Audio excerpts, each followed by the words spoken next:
सत श्री अकाल। तुसीं देख रहे हो पंजाब मेल यूएसए टीवी। मैं वरुण कौर मान। खबरां दे बुलेटिन च तुहाडा स्वागत। खबरां दे बुलेटिन दे sponsor real estate broker Mohan Cheema.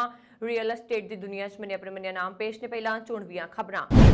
रूस यूक्रेन जंग दरमियान अमेरिका ने अपने नागरिकां लई जारी कीती एडवाइजरी। अमेरिका दी अपने नागरिकां नूं सलाह, भारत दी यात्रा करदे समय रहो ज्यादा चौकस। अमेरिका ने यूक्रेन नूं 50 करोड़ डॉलर दी वाधू मदद देण दा कीता ऐलान। भारत विच अमेरिकी राजदूत एरिक गारसेटी ते बाइडन ने कहा वधिया प्रतिनिधि साबित होणगे। प्रवासी भारतीयां लई भगवंत मान सरकार दा वड्डा तोहफा। ते हुण इन्हां खबरां दा विस्तार।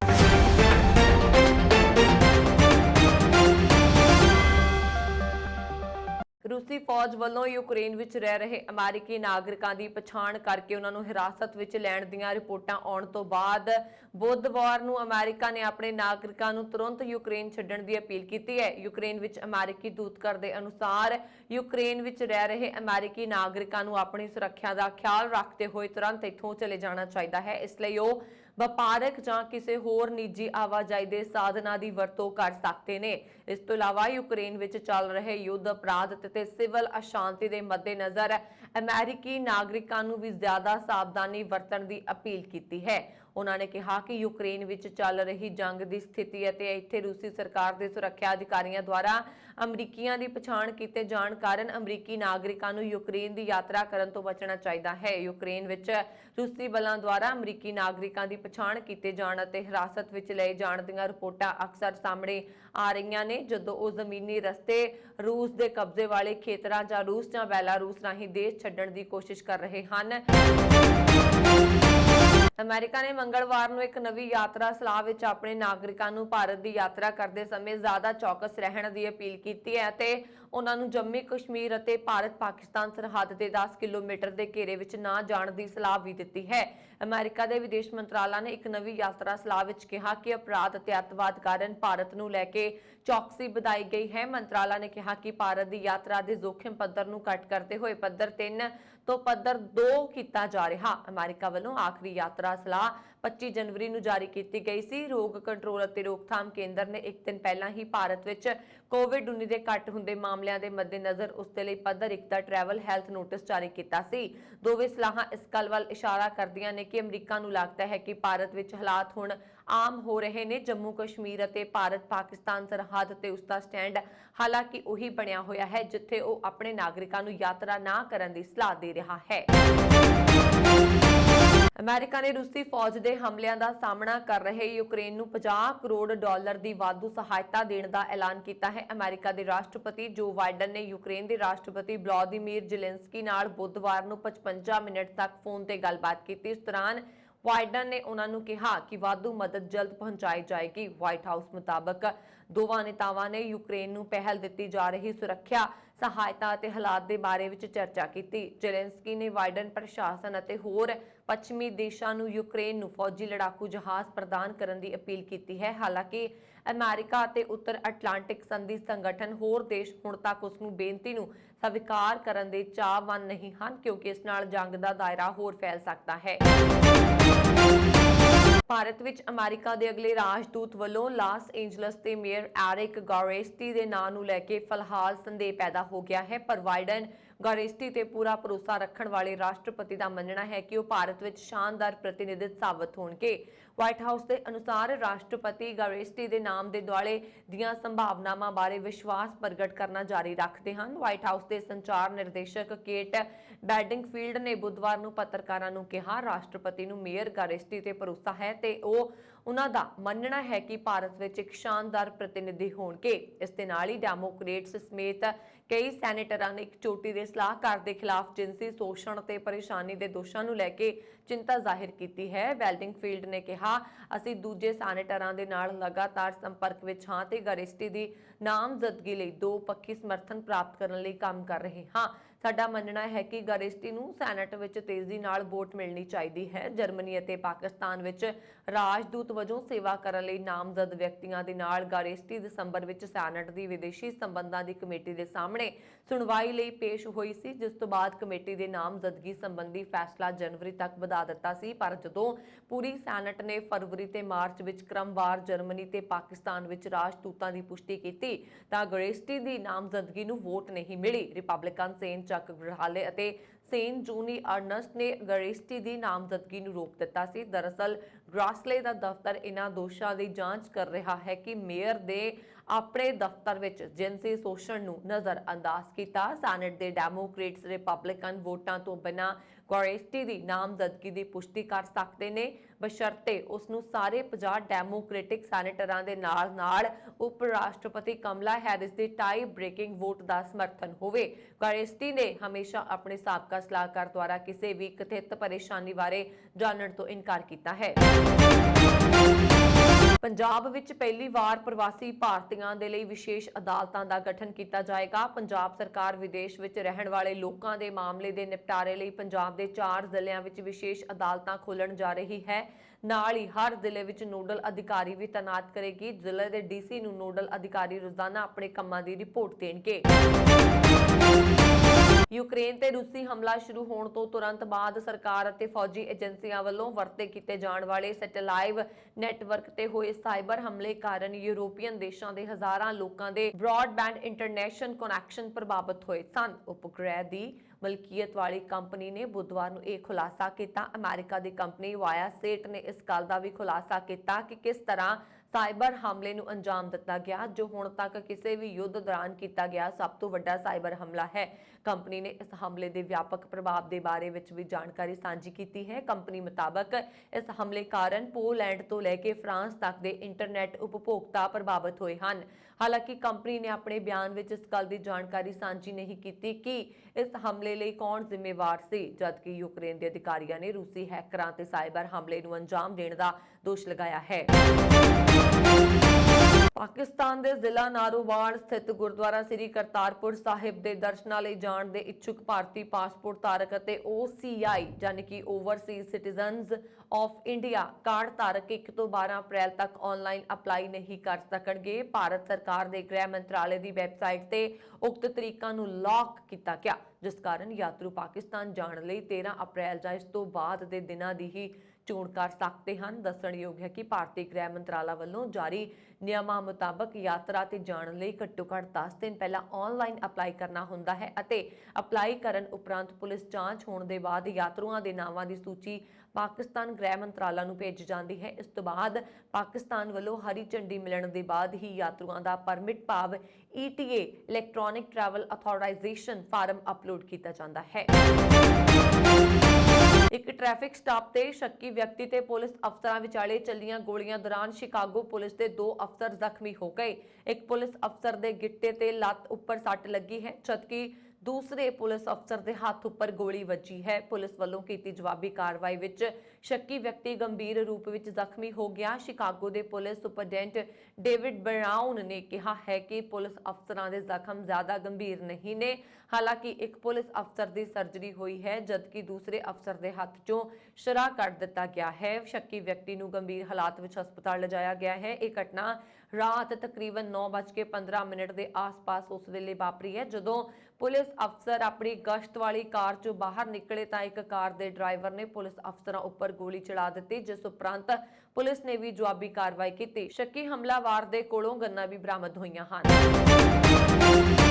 ਸੰਯੁਕਤ ਰਾਸ਼ਟਰ ਦੀ ਸ਼ਰਨਾਰਥੀ ਏਜੰਸੀ ਨੇ ਕਿਹਾ ਹੈ ਕਿ ਰੂਸ ਵੱਲੋਂ ਜੰਗ ਸ਼ੁਰੂ ਕਰਨ ਤੋਂ ਬਾਅਦ ਹੁਣ ਤੱਕ 40 ਲੱਖ ਤੋਂ ਵੱਧ ਸ਼ਰਨਾਰਥੀ ਯੂਕਰੇਨ ਛੱਡ ਕੇ ਜਾ ਚੁੱਕੇ ਹਨ।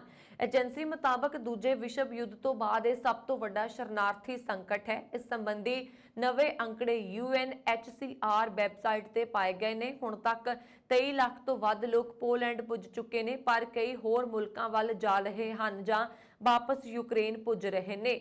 ਸਹਾਇਤਾ ਕਾਮਿਆਂ ਦਾ ਕਹਿਣਾ ਹੈ ਕਿ ਪਿਛਲੇ ਕੁਝ ਦਿਨਾਂ ਵਿੱਚ ਸ਼ਰਨਾਰਥੀਆਂ ਦੀ ਗਿਣਤੀ ਘਟਣ ਲੱਗੀ ਹੈ, ਕਿਉਂਕਿ ਵੱਡੀ ਗਿਣਤੀ ਵਿੱਚ ਲੋਕ ਯੁੱਧ ਖਤਮ ਹੋਣ ਸੰਬੰਧੀ ਤਾਜ਼ੇ ਘਟਨਾਕ੍ਰਮ ਤੇ ਨੇੜਿਓਂ ਨਜ਼ਰ ਰੱਖ ਰਹੇ ਹਨ।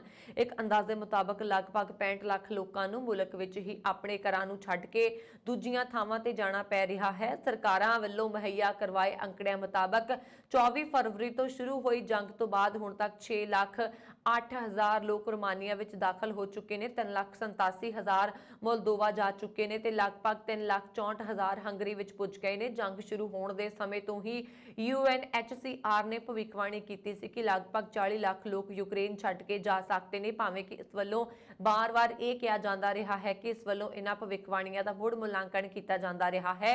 ਸ਼ਰਨਾਰਥੀਆਂ ਲਈ ਸੰਯੁਕਤ ਰਾਸ਼ਟਰ ਦੇ ਹਾਈ ਕਮਿਸ਼ਨਰ ਫਿਲਿਪੋ ਗ੍ਰੈਂਡੀ ਨੇ ਯੂਕਰੇਨ ਵਿੱਚ ਪੁੱਜਦਿਆਂ ਟਵੀਟ ਕੀਤਾ ਕਿ ਉਹ ਲਵੀਵ ਦੇ ਪੱਛਮੀ ਸ਼ਹਿਰ ਵਿੱਚ ਰਹਿਣਗੇ ਤੇ ਇਸ ਜੰਗ ਕਾਰਨ ਪ੍ਰਭਾਵਿਤ ਤੇ ਉੱਜੜ ਚੁੱਕੇ ਲੋਕਾਂ ਦੀ ਮਦਦ ਕਰਨ ਦਾ ਯਤਨ ਕਰਨਗੇ।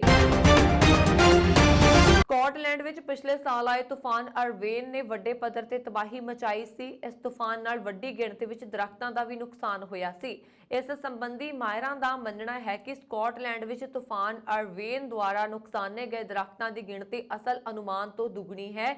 ਸ਼ੁਰੂ ਵਿੱਚ ਇਹ ਸੋਚਿਆ ਗਿਆ ਸੀ ਕਿ 4000 ਹੈਕਟੇਅਰ ਵੁੱਡਲੈਂਡ ਪ੍ਰਭਾਵਿਤ ਹੋਇਆ ਸੀ, ਪਰ ਹੁਣ ਇਸ ਨੂੰ 8000 ਹੈਕਟੇਅਰ ਜਾਂ ਲਗਭਗ 16 ਮਿਲੀਅਨ ਦਰੱਖਤਾਂ ਵਿੱਚ ਸੋਧਿਆ ਗਿਆ ਹੈ। ਫੋਰੈਸਟ ਰਿਸਰਚ ਨੇ ਕਿਹਾ ਕਿ ਬਿਹਤਰ ਕੰਪਿਊਟਰ ਮਾਡਲਿੰਗ, ਅਪਡੇਟ ਕੀਤੀ ਮੈਪਿੰਗ ਅਤੇ ਮਾਲਕਾਂ ਦੇ ਡੇਟਾ ਨੇ ਇਸ ਦੇ ਅੰਕੜਿਆਂ ਵਿੱਚ ਵਾਧਾ ਕੀਤਾ। ਤੂਫਾਨ ਅਰਵੇਨ ਨਵੰਬਰ ਦੇ ਅਖੀਰ ਵਿੱਚ ਆਇਆ ਸੀ, ਜਿਸ ਨਾਲ ਖਾਸ ਤੌਰ ਤੇ ਉੱਤਰ ਪੂਰਬੀ ਅਤੇ ਦੱਖਣੀ ਸਕਾਟਲੈਂਡ ਵਿੱਚ ਨੁਕਸਾਨ ਹੋਇਆ।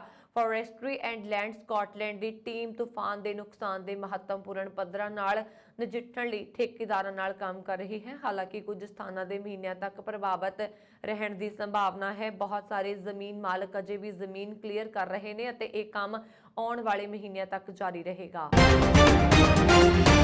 ਸ਼੍ਰੋਮਣੀ ਗੁਰਦੁਆਰਾ ਪ੍ਰਬੰਧਕ ਕਮੇਟੀ ਦੇ ਹੋਏ ਜਨਰਲ ਇਜਲਾਸ ਦੌਰਾਨ ਵਿੱਤੀ ਸਾਲ 2022-23 ਦਾ ਸਾਲਾਨਾ ਬਜਟ 9 ਅਰਬ 88 ਕਰੋੜ 15 ਲੱਖ 53,780 ਰੁਪਏ ਜੈਕਾਰਿਆਂ ਦੀ ਗੂੰਜ ਵਿੱਚ ਪਾਸ ਕੀਤਾ ਗਿਆ। ਬਜਟ ਇਜਲਾਸ ਸ਼੍ਰੋਮਣੀ ਕਮੇਟੀ ਦੇ ਮੁੱਖ ਦਫ਼ਤਰ ਸਥਿਤ ਤੇਜਾ ਸਿੰਘ ਸਮੁੰਦਰੀ ਹਾਲ ਵਿਖੇ ਸ੍ਰੀ ਗੁਰੂ ਗ੍ਰੰਥ ਸਾਹਿਬ ਜੀ ਦੀ ਹਜ਼ੂਰੀ ਵਿੱਚ ਹੋਇਆ, ਜਿਸ ਦੀ ਆਰੰਭਤਾ ਦੀ ਅਰਦਾਸ ਤਖਤ ਸ੍ਰੀ ਕੇਸਗੜ੍ਹ ਸਾਹਿਬ ਦੇ ਜਥੇਦਾਰ ਗਿਆਨੀ ਰਘੁਬੀਰ ਸਿੰਘ ਨੇ ਕੀਤੀ।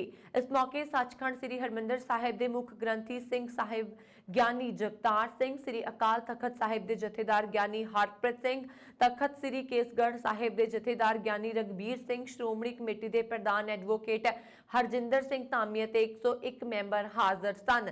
ਬਜਟ ਸ਼੍ਰੋਮਣੀ ਕਮੇਟੀ ਦੇ ਜਨਰਲ ਸਕੱਤਰ ਜਥੇਦਾਰ ਕਰਨੈਲ ਸਿੰਘ ਪੰਜੋਲੀ ਨੇ ਪੇਸ਼ ਕੀਤਾ, ਜਿਸ ਨੂੰ ਹਾਜ਼ਰ ਮੈਂਬਰਾਂ ਨੇ ਪ੍ਰਵਾਨਗੀ ਦਿੱਤੀ। ਜਥੇਦਾਰ ਪੰਜੋਲੀ ਨੇ ਆਪਣੇ ਬਜਟ ਭਾਸ਼ਣ ਦੌਰਾਨ ਵੱਖ-ਵੱਖ ਵਿਭਾਗਾਂ ਅਤੇ ਅਦਾਰਿਆਂ ਲਈ ਹੋਣ ਵਾਲੀ ਆਮਦਨ ਅਤੇ ਖਰਚਿਆਂ ਦੇ ਵੇਰਵੇ ਸਾਂਝੇ ਕੀਤੇ, ਜਿਸ ਅਨੁਸਾਰ ਸਾਲ 2022-23 ਦੌਰਾਨ ਹੋਣ ਵਾਲੇ ਖਰਚਿਆਂ ਦਾ ਅਨੁਮਾਨ 9 ਅਰਬ 88 ਕਰੋੜ 15 ਲੱਖ 53,780 ਰੁਪਏ, ਜਦਕਿ ਹੋਣ ਵਾਲੀ ਅਨੁਮਾਨਿਤ ਆਮਦਨ 9 ਅਰਬ 58 ਕਰੋੜ 45 ਲੱਖ 34,985 ਰੁਪਏ ਹੈ। ਪਾਸ ਕੀਤੇ ਗਏ ਬਜਟ ਸੰਬੰਧੀ ਪੱਤਰਕਾਰਾਂ ਨਾਲ ਗੱਲਬਾਤ ਕਰਦਿਆਂ ਸ਼੍ਰੋਮਣੀ ਕਮੇਟੀ ਦੇ ਪ੍ਰਧਾਨ ਐਡਵੋਕੇਟ ਹਰਜਿੰਦਰ ਸਿੰਘ ਧਾਮੀ ਨੇ ਦੱਸਿਆ ਕਿ ਸ਼੍ਰੋਮਣੀ ਕਮੇਟੀ ਹੋਣ ਵਾਲੀ ਆਮਦਨ ਦੇ ਆਧਾਰ ਤੇ ਬਜਟ ਵਿੱਚ ਖਰਚੇ ਨਿਰਧਾਰਿਤ ਕਰਦੀ ਹੈ ਅਤੇ ਇਸ ਵਾਰ 29 ਕਰੋੜ 70 ਲੱਖ ਰੁਪਏ ਦੇ ਕਰੀਬ ਆਮਦਨ ਨਾਲੋਂ ਖਰਚ ਵੱਧ ਹੋਣ ਦਾ ਅਨੁਮਾਨ ਹੈ। ਉਹਨਾਂ ਨੇ ਦੱਸਿਆ ਕਿ ਇਹ ਫਰਕ ਪੰਜਾਬ ਸਰਕਾਰ ਵੱਲੋਂ ਸ਼੍ਰੋਮਣੀ ਕਮੇਟੀ ਦੇ ਵਿਦਿਅਕ ਅਦਾਰਿਆਂ ਵਿੱਚ ਰੱਖੇ ਐਡਿਡ ਸਟਾਫ ਦੇ ਫੰਡ ਅਤੇ ਵਿਦਿਆਰਥੀਆਂ ਦੀ ਐਸਸੀ ਸਕਾਲਰਸ਼ਿਪ ਦੀ ਰਾਸ਼ੀ ਨਾ ਮਿਲਣ ਕਾਰਨ ਆਇਆ ਹੈ। ਉਹਨਾਂ ਨੇ ਕਿਹਾ ਹੈ ਕਿ ਸਰਕਾਰ ਨੂੰ ਸਿੱਖ ਸੰਸਥਾ ਪ੍ਰਤੀ ਉਦਾਸੀਨਤਾ ਤਿਆਗ ਕੇ ਤੁਰੰਤ ਸ਼੍ਰੋਮਣੀ ਕਮੇਟੀ ਨੂੰ ਇਹ ਅਦਾਇਗੀ ਕਰਨੀ ਚਾਹੀਦੀ ਹੈ। ਜੇਕਰ ਸਰਕਾਰ ਇਹ ਫੰਡ ਜਾਰੀ ਕਰਦੀ ਹੈ ਤਾਂ ਸ਼੍ਰੋਮਣੀ ਕਮੇਟੀ ਦੇ ਵਿਦਿਅਕ ਅਦਾਰਿਆਂ ਦੀ ਵਿੱਤੀ ਹਾਲਤ ਹੋਰ ਬਿਹਤਰ ਹੋ ਸਕਦੀ ਹੈ। ਐਡਵੋਕੇਟ ਧਾਮੀ ਨੇ ਦੱਸਿਆ ਕਿ ਸ਼੍ਰੋਮਣੀ ਕਮੇਟੀ ਦੇ ਬਜਟ ਵਿੱਚ ਵੱਖ-ਵੱਖ ਲੋਕ ਭਲਾਈ ਦੇ ਕਾਰਜਾਂ, ਧਰਮ ਪ੍ਰਚਾਰ, ਪੰਥਕ ਮਾਮਲਿਆਂ ਦਾ ਸਰਲੀਕਰਨ, ਸਿਹਤ ਸਹੂਲਤਾਂ ਅਤੇ ਵਿਦਿਆ ਦੇ ਪ੍ਰਸਾਰ ਨੂੰ ਤਰਜੀਹ ਦਿੱਤੀ ਗਈ ਹੈ। ਉਹਨਾਂ ਨੇ ਜਾਣਕਾਰੀ ਦਿੱਤੀ ਹੈ ਕਿ ਲੋਕ ਭਲਾਈ ਤਹਿਤ ਸ੍ਰੀ ਅਕਾਲ ਤਖਤ ਸਾਹਿਬ, ਸ੍ਰੀ ਅੰਮ੍ਰਿਤਸਰ ਤਖਤ ਸ੍ਰੀ ਕੇਸਗੜ੍ਹ ਸਾਹਿਬ, ਸ੍ਰੀ ਅਨੰਦਪੁਰ ਸਾਹਿਬ ਤਖਤ ਸ੍ਰੀ ਦਮਦਮਾ ਸਾਹਿਬ, ਤਲਵੰਡੀ ਸਾਬੋ ਅਤੇ ਗੁਰਦੁਆਰਾ ਬੀੜ ਬਾਬਾ ਬੁੱਢਾ ਸਾਹਿਬ ਠੱਠਾ ਤਰਨਤਾਰਨ ਵਿਖੇ 4 ਮੈਡੀਕਲ ਸਟੋਰ ਖੋਲੇ ਜਾਣਗੇ, ਜਿੱਥੇ ਲੋੜਵੰਦਾਂ ਨੂੰ ਲਾਗਤ ਮੁੱਲ ਤੇ ਦਵਾਈਆਂ ਮੁਹੱਈਆ ਕਰਵਾਈਆਂ ਜਾਣਗੀਆਂ। ਦਿੱਲੀ ਦੇ ਮੁੱਖ ਮੰਤਰੀ ਅਰਵਿੰਦ ਕੇਜਰੀਵਾਲ ਦੇ ਘਰ ਤੇ ਹਮਲਾ ਹੋਇਆ। ਇਸ ਹਮਲੇ ਦੇ ਨਾਲ ਹੀ ਸ਼ਰਾਰਤੀ ਅੰਸਰਾਂ ਵੱਲੋਂ ਸੀਸੀਟੀਵੀ ਕੈਮਰੇ ਵੀ ਤੋੜ ਦਿੱਤੇ ਗਏ ਸੀ। ਇਸ ਤੇ ਪੰਜਾਬ ਦੇ ਮੁੱਖ ਮੰਤਰੀ ਭਗਵੰਤ ਸਿੰਘ ਮਾਨ ਨੇ ਕਿਹਾ ਹੈ ਕਿ ਪੁਲਿਸ ਦੀ ਮੌਜੂਦਗੀ ਵਿੱਚ ਮੁੱਖ ਮੰਤਰੀ ਅਰਵਿੰਦ ਕੇਜਰੀਵਾਲ ਜੀ ਦੇ ਘਰ ਉੱਤੇ ਹਮਲਾ ਇੱਕ ਕਾਇਰਤਾ ਵਾਲੀ ਹਰਕਤ ਹੈ। ਇਹ ਸਾਫ਼ ਹੋ ਚੁੱਕਿਆ ਹੈ ਕਿ ਭਾਜਪਾ ਨੂੰ ਸਿਰਫ ਆਪ ਅਤੇ ਅਰਵਿੰਦ ਕੇਜਰੀਵਾਲ ਤੋਂ ਡਰ ਲੱਗਦਾ ਹੈ। 21 ਸਾਲ ਦੇ ਲੰਬੇ ਇੰਤਜ਼ਾਰ ਤੋਂ ਬਾਅਦ ਚੰਡੀਗੜ੍ਹ ਦੀ ਹਰਨਾਜ਼ ਕੌਰ ਸੰਧੂ ਨੇ ਜਦੋਂ ਮਿਸ ਯੂਨੀਵਰਸ 2021 ਦਾ ਖਿਤਾਬ ਆਪਣੇ ਨਾਮ ਕੀਤਾ ਤਾਂ ਦੁਨੀਆ ਭਰ ਵਿੱਚ ਭਾਰਤ ਦੀ ਸ਼ਾਨ ਵੱਧ ਗਈ। ਹਰਨਾਜ਼ ਕੌਰ ਦੇ ਮਿਸ ਯੂਨੀਵਰਸ 2021 ਬਣਨ ਤੇ ਪੂਰੇ ਦੇਸ਼ ਨੇ ਇਕੱਠਿਆਂ ਮਿਲ ਕੇ ਜਸ਼ਨ ਮਨਾਇਆ ਸੀ। ਹਰ ਕੋਈ ਉਸ ਪਲ ਖੁਸ਼ੀ ਨਾਲ ਝੂਮ ਰਿਹਾ ਸੀ। ਮਿਸ ਯੂਨੀਵਰਸ 2021 ਦਾ ਖਿਤਾਬ ਆਪਣੇ ਨਾਮ ਕਰਕੇ ਹਰਨਾਜ਼ ਕੌਰ ਨੇ beauty with brain the best ਉਦਾਹਰਨ ਦੁਨੀਆ ਸਾਹਮਣੇ ਸੈੱਟ ਕੀਤਾ ਹੈ। ਹਰਨਾਜ਼ ਦੇ fans fashion sense, style, statement, intelligence ਤੇ ਹਾਜ਼ਰ ਜਵਾਬੀ ਤੇ ਸਿਰਫ ਦੇਸ਼ ਦੀ ਨਹੀਂ ਸਗੋਂ ਦੁਨੀਆ ਭਰ ਦੇ ਲੋਕ ਫਿਦਾ ਹੋ ਗਏ ਸੀ। ਹਰਨਾਜ਼ ਨੂੰ ਅੱਜ ਵੀ ਪ੍ਰਸ਼ੰਸਕਾਂ ਦਾ ਬੇਸ਼ੁਮਾਰ ਪਿਆਰ ਮਿਲਦਾ ਹੈ। ਪਰ ਮਿਸ ਯੂਨੀਵਰਸ 2021 ਬਣਨ ਦੇ 3 ਮਹੀਨਿਆਂ ਬਾਅਦ ਹੀ ਹਰਨਾਜ਼ ਦਾ ट्रांसफॉर्मेशन देख के हर कोई हैरान। मिस यूनीवर्स का ताज जितण दे कुछ महीनों बाद हरनाज अपने वधे भार नूं लैके चर्चा च बनी हुई है। सोशल मीडिया ते कई लोग हरनाज नूं बॉडी शेम भी कर रहे ने। लोग ये जानने लई उत्साहित ने कि इन्नी डेडिकेटेड ते फिटनेस फ्रीक हरनाज दा पर इन्ने घट समय विच इन्ना ज़्यादा किवें वध सकदा है। हुण हरनाज ने खुद अपने भार वधन दा कारण दस के उसनूं ट्रोल ਕਰਨ ਵਾਲਿਆਂ ਦਾ ਮੂੰਹ ਬੰਦ ਕਰ ਦਿੱਤਾ। ਲੈਕਮੀ ਫੈਸ਼ਨ ਵੀਕ 2022 ਦੇ ਸਾਹਮਣੇ ਆਏ ਹਰਨਾਜ਼ ਦੇ ਟਰਾਂਸਫਾਰਮੇਸ਼ਨ ਦੀ ਵੀਡੀਓ ਤੇ ਤਸਵੀਰਾਂ ਤੇ ਹੋ ਰਹੀ ਟ੍ਰੋਲਿੰਗ ਤੇ ਹਰਨਾਜ਼ ਕੌਰ ਸੰਧੂ ਨੇ ਆਪਣੀ ਨਾਰਾਜ਼ਗੀ ਜ਼ਾਹਿਰ ਕੀਤੀ। ਬॉडी ਸ਼ੇਮ ਹੋਣ ਤੇ ਹਰਨਾਜ਼ ਨੇ ਆਪਣੇ ਇੱਕ ਤਾਜ਼ਾ ਇੰਟਰਵਿਊ ਵਿੱਚ ਕਿਹਾ, ਮੈਨੂੰ ਇਸ ਨਾਲ ਫਰਕ ਨਹੀਂ ਪੈਂਦਾ। ਹਰ ਕਿਸੇ ਨੂੰ ਉਸਦੀ ਜ਼ਿੰਦਗੀ ਉਸਦੇ ਹਿਸਾਬ ਦੇ ਨਾਲ ਜਿਉਣ ਦਾ ਹੱਕ ਹੈ। ਚੰਡੀਗੜ੍ਹ ਵਿੱਚ ਹੋਈ ਇੱਕ ਪ੍ਰੈਸ ਕਾਨਫਰੰਸ ਦੌਰਾਨ ਉਹਨਾਂ ਨੇ ट्रोलर्स ਨੂੰ ਕਰਾਰਾ ਜਵਾਬ ਦਿੰਦਿਆਂ ਕਿਹਾ, ਮੈਂ ਆਪਣੀ ਬॉडी ਦੀ ਇੱਜ਼ਤ ਕਰਦੀ ਹਾਂ। ਮੈਨੂੰ ਸੈਲਿਕਾ ਬਿਮਾਰੀ ਹੈ। ਮੈਨੂੰ ਬॉडी ਸ਼ੇਮਿੰਗ ਤੋਂ ਨਫ਼ਰਤ ਹੈ। ਲੋਕਾਂ ਨੂੰ ਨਹੀਂ ਪਤਾ ਕਿ ਮੈਨੂੰ ਗਲੂਟਨ ਤੋਂ ਐਲਰਜੀ ਹੈ। ਮੈਨੂੰ ਸਟਿਗਮਾ ਬ੍ਰੇਕ ਕਰਨਾ ਪਸੰਦ ਹੈ। हाल ही के दिनों में सूरज के घट्टो घट 17 वार पुलाड़ विच विस्फोट होया है। इस अंदोलन कारण वीरवार तक धरती के दरमियान भू चुंबकी तूफान आ सकता है। space.com ने दस्सिया कि सूरज की सतह ते एयर 2975 नामक स्थान सोमवार ते घट्टो घट 17 वार वधदा देखा गया। सूरज की सतह ते इस तेज गति का प्रभाव धरती ते भी महसूस किया जाएगा। विज्ञानियों का मनना है कि वीरवार नूं धरती के लोग आकाशी चुंबकी तूफान का सामना कर सकते हैं। एक सनस्पॉट सूरज ते एक खेतर हुंदा है जिथे चुंबकी रेखावां मोड़दियां ने ते अचानक दिखाई देने वाली सतह के नेड़े मुड़ जुड़दियां ने। नासा की शक्तिशाली सोलर डायनामिक्स ऑब्जरवेटरी ने सूरज की सतह ते वापर रही घटनावां के शानदार विजुअल नूं हासिल किया। नासा ते national oceanic and atmospheric administration website ने कहा कि पहला कोरोनल मास इजैक्शन यानी चार्टर्ड कणा ਜਾਂ ਪੁਲਾੜ ਦਾ ਖਿੰਡਾਉਣਾ ਵੀਰਵਾਰ ਨੂੰ ਦੇਖਿਆ ਜਾਏਗਾ। ਇਸ ਤਰ੍ਹਾਂ ਸ਼ੁੱਕਰਵਾਰ ਨੂੰ ਘੱਟੋ ਘੱਟ ਇੱਕ ਹੋਰ ਘਟਨਾ ਦੀ ਸੰਭਾਵਨਾ ਹੈ। ਇਹ ਅੰਦਾਜ਼ਾ ਲਗਾਇਆ ਗਿਆ ਹੈ ਕਿ ਚਾਰਜ ਕੀਤੇ ਕਣ ਘੱਟ ਤੇ ਮੱਧਮ ਤੀਬਰਤਾ ਦੇ ਭੂ ਚੁੰਬਕੀ ਤੂਫਾਨ ਦਾ ਕਾਰਨ ਬਣ ਸਕਦੇ ਨੇ। ਮੰਨਿਆ ਜਾਂਦਾ ਹੈ ਕਿ ਉੱਚ ਤੀਬਰਤਾ ਵਾਲੇ ਸੂਰਜੀ ਤੂਫਾਨ ਪਾਵਰ ਲਾਈਨਾਂ ਤੇ ਸੈਟੇਲਾਈਟਸ ਨੂੰ ਪ੍ਰਭਾਵਿਤ ਕਰਦੇ ਨੇ। ਵਿਗਿਆਨੀਆਂ ਮੁਤਾਬਕ ਹਰ 11 ਸਾਲ ਬਾਅਦ ਸੂਰਜ ਦੀ ਸਤਹ ਦੀ ਹਿਲਜੁਲ ਤੇ ਧਮਾਕੇ ਨਾਲ ਇੰਨੀ ਵੱਡੀ ਮਾਤਰਾ 'ਚ ਰੇਡੀਏਸ਼ਨ ਨਿਕਲਦੀ ਹੈ ਜੋ ਪੁਲਾੜ ਵਿੱਚ ਵੱਡੇ सूरजी तूफान लियाउण दी समर्था रखती है। उन्हां दा नवा पड़ाव साल 2019 तो शुरू हो रहा है। यह जुलाई 2025 तक सिखर ते होएगा। मौजूदा सूरजी तूफान भी इसे दा नतीजा है। इस सन हुण तक दीयां खबरां। मैनूं वरुण कौर मान नूं दिवा गया। होर खबरां दे लई साडा YouTube channel Punjab mail USA TV जरूर सबसक्राइब करो। सत श्री अकाल।